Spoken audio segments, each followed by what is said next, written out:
Yo, what's up? It's another episode of BLAZIN Takes, the number one show here in the SimWorld. You know what it is. You know who it is. I'm Rick Blaze, and you know I'm joined by my guy, Siege. How we doing, good brother? Oh, we're doing good. Just got some new light bulb for the studio in here, and got a nice connection for when you call in, and we're ready to roll. You know, Rick's on the road. I'm in the studio, and it's what we do. BLAZIN Takes. Here we go. So that's how we do it. We do this thing live. Siege is in the studio, so he always sounds pristine. But I got me a few little situations handled, while I'm on the road, so I can sound pretty good while I'm on the road. So when things happen, and I'm saying hold on, or just happen in real time, ladies and gentlemen, ain't no hold on, ain't no cut, ain't no break, ain't no redo it. It's happening live. These hardest is happening live. The world is spinning live. What you got, Siege? All right, so here's what we got today. We got a couple topics. First, let's talk about basketball without borders again. Basketball without borders Australia took place this morning about 11 a.m. Eastern. It wasn't the closest game we've had yet. In fact, it was probably close to a blowout, I would say, a good 72-55 game. But we saw an undiscovered gem explode. Now, this guy, Rick, he's not even on the ACA recruit rankings. You will not find his name in there. He is someone that the only coaches who have maybe heard of this kid have been doing some deep diving. I'm talking about Torian Samora. If you haven't heard the name yet, you're going to hear it now. He put up 31 today, a 30-piece. Game-high scorer. The second highest was our guy Cole Webb, who we know is a certified bucket, put up 18. Right. But how about this kid, Torian Samora? Small guy, 6 foot. He was out there doing a little bit of everything. He was hooping, Rick. Yeah, just reminds me of last season when there was a guy that we had never heard of, or maybe a few have heard of, but he wasn't getting much fanfare. And then he came out and busted everybody in the mouth. He was a 6 foot guy too, by the name of Blaine Kidd. Yeah. So the guy named Blaine Kidd that came out and nobody was checking for him, heard of him, anything of the sort. And he came out, guns are blazing. So I'm sure he's on people's radar now. Again, although it was a blowoutish kind of game, it's always good to see the talent, especially from the area. And for those coaches who might have been slumbering or sleeping on their job, these games like this with the Basketball Without Borders help kind of fine-tune and kind of point out some players that should be on your radar if they're not already. I couldn't agree more. But, Rick, here's kind of what I'm wondering. We're already, I'd say, about halfway into, as you call it, the engagement period where teams are making offers. Some teams have some scholarships to give out, some sponsorships to move a kid to their area. This is a kid who is not from the country. He's international. So other than he's in Oceania's region, they've got an easy route. I would be surprised if Oceania hasn't already offered this kid a spot on their team. So my question is, this late in the game, yes, he dropped the 30-piece. Is that enough for you, if you're a stateside coach, to say, hey, we need a scorer. We need a guy who could be that guy. Are you taking a chance and offering this kid a sponsorship after this one game? See, that's a dicey proposition because two things are happening. One, if you're doing that means you're telling me your team was already in trouble before the season started. That means you already didn't have a guy in place. Now, unless you feel this prospect is the next coming of whoever, fill in the blank then, and you're willing to bet all your chips on this guy, then I guess you can go ahead and shoot your shot. But if you're just looking for another scorer, because you think he can be one of the guys, that means what the hell you been doing up until this point? Yeah, I get that. And I think my thing is, look, you've been collecting cheerleaders? All right, I don't get it. I'll tell you what, though. First, I'll tell you who he looked like to me out there. He's a little bigger than this guy, but he looked like a shifty little Isaiah Thomas. And I'm not talking IT of old. I'm talking the prime Celtics IT. The little guy. Everyone knows him. Right. He was a hooper, and people will say, oh, he wasn't that good. Yes, he was. When he was at the top of his game with the Celtics, he was a hooper. And that's what he almost reminded me of out there. He was shifty. He was getting to his spots. He was hitting shots. So I think for me, No, if I'm a team that is looking at other guys to give sponsorships to it and needs someone maybe a little more established, you've seen a little more tape on, no. But if I'm a team that already has a pretty good roster in place and I didn't have to really use my sponsorships to make that happen, this might be a kid that I'm personally willing to take a chance on. Because I've got the sponsorship. I don't have another place for this sponsorship to go. And look, worst comes to worst, he's just a nice little bench piece who puts up 8, 9, 10 a game. Great. Best case scenario, he's a guy who can put up 20 points a game, and you found an undiscovered gem. But either way, if Oceania grabs a hold of this guy, he could be a great replacement for Cole Webb if he can keep this kind of production up consistently. Yeah, but the problem is you're not getting somebody most likely to leave their country to come play 5, 6, 10 minutes off the bench for you. You got to give them a real offer, a real roster spot with a real chance to compete. Because if not, but Rick, there's so much more that goes into giving someone a stateside offer. One, a lot of these kids, they get to go travel, they get to go to the U.S. That's something a lot of these kids want to do. And two, there is, and as unfortunate as it is, we talk about all the time, the international game is not as established. Here's the thing, the stateside game, you are going to get more exposure playing on the stateside. And so that's kind of something that even if you can't offer him a starting spot to begin with, if you say, hey, if you can come in and put up that kind of production, you're going to get that spot. To me, if I'm Torian Samora, unless he's already, he wants to stay home, you never know what this kid's personality is, what his family situation is. True. So I don't know, but I personally am taking a chance on this kid if I've got the scholarship to spend right now. And if you're the family and you're this player, you have to ask yourself a question. Would you rather average 8, 10 points a game at BTA or 25 points a game in Oceania? That's what you're looking at. That is what you're looking at, and so it'll be interesting to me. To be honest, if Oceania hasn't already offered him something, because he's in their region. I know he's unknown, he wasn't on the rankings, but if they're not doing the recruiting to have already known about this guy, that's a problem in itself. Because if I'm Samora and I say, look, I'm in your region, you didn't know about me? All right, well, I don't.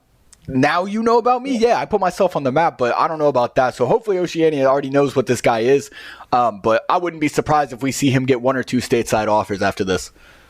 All right, let's see. Next topic. Let's get to it. All right, Rick. This one is a fun one to me. So Coach Shiragone, new coach for the Indy Stripes. And I know Indy, as soon as we bring up the Indy Stripes, that's a hotbed because of what happened last year. Everyone, we were talking about them a lot. It was a mess in that locker room. So Coach Shiragone comes in. And I don't know, it's been out in the media feed today. Everyone's kind of seen it's out in the news that there was a little bit of a disagreement. He calls it a disagreement between him and the owner, Miss Davis. But here's the thing. I'll tell you what. And Rick, having my inside sources and stuff, what I heard was it was a little bit more than a disagreement. This is just what I've been hearing around the rumor mill is that he wanted more funds to go get more outside of the region players. And Ms. Davis said, no, we're not doing that. We've got plenty of players in this region, and from what I've heard, it turned into a pretty large altercation that ended with Ms. Davis saying, you need to either get with what I'm saying or you're not going to get with anything. What are your thoughts? What are your thoughts on all this? Well, look, this is weird to me. You come into the situation to this team as the coach, right? And I assume before you accepted the job, you already peeped out the region. So you already see what talent is on your roster. You would assume. I would assume. But you know about how when you assume, you make an ass out of yourself. Yep. But I would assume that you already peeped out your region. You already peeped out the talent on your team. And I would also assume you said yes to the job after you've seen those things and said, I have something here I can work with. So I'm with the ownership on this one. Hey, man, you haven't shown me anything yet. You've been here long enough to have a cup of coffee, and that's it. You can't come here throwing your weight, talking about we need more of this and more of that, when you haven't shown to me what you can do with the talent that you currently have. Now, let's say the season moves forward, and he does his thing. Then, as the coach, you have some leverage to be like, you know what? I did my thing. I took us this far. To get to the next level, we need X, Y, and Z. But you can't come in here having a slanging contest and you ain't got nothing to slang. No, I totally get that. And look, I'm all for the idea that you don't bite the hand that feeds you. The owner signs a check, all that. I think there is something good to come out of, his ideology and what he's saying. He's saying, I want to win. I want to do whatever it takes to win. If you give me the funds, I'm going to go do that. He's saying those players are not good enough. They're trash. I'm laying on really thick because that's what I do. He's saying they're not good enough. I can't win with these guys. Can't win with them. Can't do it. Give me somebody else. That's sort of what he's saying. But also, look, I think the bigger issue, if I'm being honest, is if the problem is that he didn't do the looking to see the guys in the region. That's a big issue. That's kind of like if the reason is that he didn't know what guys were in his regions to recruit, then you have a problem and you got to get rid of this guy. But if it's simply that he's saying, look, I can take this team where you want to go. Give me a couple more funds. Let me bring in one out-of-state guy, one out-of-region guy, and because I think what he's saying is he has his eyes on someone specific. I'm assuming he's not going out there and, assuming you make an ass out of yourself, I get it. But I'm assuming that he's not coming to the owner saying, I need funds, and doesn't have somebody in mind. So to me, if a coach is saying, I got somebody in mind, this guy is going to be able to take us where we want to go with the pieces around him from the region, then if I'm an owner, I might have to hear him out. I might have to hear him out and say, all right, let's see what we can do. See, sound like this coach is ready to wet the bed before he put his pants on. He's about to wet the bed before he even put his pants on. If the ownership hired this guy without vetting him to see how much he knew about the region. See, when y'all going for these jobs and you trying to get the job, you should have asked the coach, what players are you looking to bring in? How does our team construct now? What do you think you can bring to this team that will make? See, all these questions should have been answered before, because if you already answered these questions, then we don't have this conversation a week later. Rick, that's kind of what I'm saying is that, like, Shiragone's getting a lot of flack for this. He's getting a lot of flack. Like, everyone's saying, you got to work with the owner, like all this. And that is true. That is inherently true. The owner is the one putting up the funds. But at the same time, like, can we maybe, entertain the idea that ownership didn't do their due diligence when hiring this guy? That's on coach. That's on coach too. If coach didn't do the research before he came in, that's on him. But at the end of the day, if he didn't and ownership still hired him, that some of this has to go on ownership.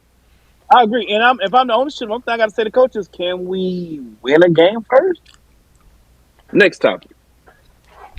Next time, I'm sure. Look, after this whole mishap, I'm sure all owners are about to be a little more cautious with who they're signing on as their head coach. We saw the Loveless situation. That wasn't quite as explosive as this one's been, but we saw Loveless go somewhere else because of a dispute with the owner. We're seeing Coach Shiragone. Look, I'm not going to put it out there, but he might not be with Indy at the start of the season if this keeps up. Now, if he can compose himself... They're the Indy turmoil. Who knows what's going on? Look, Rick, I was so looking forward to Indy maybe not being in the spotlight of the media in a drama-centric way this year, but I'm not so sure we're going to see that. I think they might still be our little media star childs this year. Yeah, of course. But that's how it goes. That's how it goes, And speaking of players and media and all that, the player projections, the new recruit projections came out earlier today. And, there was some talk about some players today in HITP about Trey Hyman and King Arthur and Tyree Wells, who came in as number one recruit in a 2024 recruiting class. And I'll say this. I've said it in the thread already. I'm going to say it out because on the show, so everybody can hear it. Tyree Wells has the size of a Trey Hyman, but he has the quick twitch movements of a King Lattimore. He is the ultimate driving experience. He's the ultimate driving machine. He's like the BMW, their model. The ultimate driving machine, that is Tyree Wells. So, instead of calling him BMW, Tyree Wells, I'm calling him now, and it's TMW. Tyree Wells, TMW, the ultimate driving machine. I'm not saying he's better than these other two guys. But what I am saying is, if he's driving that lane, you need to make a business decision and get the bleep up out of the way, because you will be roadkill. The difference between a Tyree Wells and a Trey Hyman, in my opinion, a Trey Hyman coming down the lane, that's like an 18-wheeler coming down the lane. Somebody's going to die.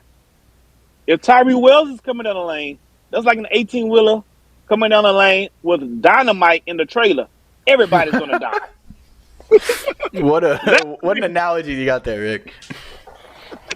Everybody dead. So Tyree Wells, as the comp would say, has the ability. I think Tyree Wells' game and Trey Hyman's game is gonna slowly differ from each other as SimWorld prep goes on, as they go to college and that's to the pros. I think it'll end up having two totally different games at the end of the day. Although they look kind of similar today, they're gonna look totally different at the end of the day. But he has a chance to be dominant down low on the next level, a la what Shaq was in his prime. That's high praise. I'll tell you what, I'm not one to get too high on prospects because it's a lot of pressure. It's a lot of pressure on these kids. But if anyone can do it, Tyree Wells has been impressive. So we'll see. And the crazy part about all this is, Coach Heesh hasn't locked him up for Gulf Coast. That's the craziest thing about all this mess. Specimen of a kid who probably can eat 25 Happy Meals a day, and he's not locked up in his hometown. That is bananas to me. But No, that's the problem we've got going on. But we digress. We digress. All right, before we get out of here, this is our last segment. Of course, this is our pick and roll segment. I pick a topic. Teej has no idea what the topic is going to be about, but he's a fair game player, so he's going to roll with it and he's going to give his opinion. Really simple. Out of all of the fast food drive-through restaurants or eateries, who has the best and who has the worst French fries? I want the best fries and the worst fries out of all fast food restaurants. In your opinion, Steve. You're gonna see. Whenever I give this take, people hate this take. But my favorite fast food French fries. I already hear the flack coming in the feed and from you. I'm going Arby's. The curly fries do it for me. I don't know, bro. It's just different. It's different, and I'm not getting anything like that in any other. Mickey D's, Burger King, all those. Love those. The classic French fries, but. They're all the same in a sense. Some are better than others, but Arby's has got something going for them. It's different. The worst is probably Burger King. Burger King's got. I love Burger King. No flag on them. I think Burger King's underrated. I don't like the hate it gets. I personally would rather go to Burger King than McDonald's. You can give me hate for it. I don't care. But their fries are not up to par. You know what? Burger King is trash. I agree with you. Burger King is absolutely garbage. I agree. The best. I think Popeyes is heavily slept on. I think Popeyes French fries heavily slept on. But I would say this about Arby's. First of all, Arby's is not a real restaurant. Arby's is a how can I say this? It's a front. I mean, Arby's is a front. It is not a real restaurant. They're making no money in Arby's. I've never seen two people in line at the same time in Arby's ever. I've never seen two cars at a drive. You send me a picture of two cars live in a drive-thru in Arby's. Send me your cash. I'm cash apping you something. It's a front. It's a clean in. It's where they clean the money at. That's all I'm gonna say. All right, but I feel how most of America feels about Arby's. But I had a buddy of mine who said, "Man, go to the frozen fruit section and buy those Arby's curly fries." Yep. And put. I said, man. He said, "Man, if they're not good, I'll pay for the rest of the bag and give it and take it from you." And I'm not gonna lie, they were pretty solid. The fries are top tier. I'm gonna roll with you. That although they're doing some kind of illegal, I can't bleep me out. Some illegal stuff that the FBI is probably looking into right now. Their curly fries is pretty good. And that's our show. I'm already, me and FCC are already in trouble. I see y'all tomorrow. I gotta go.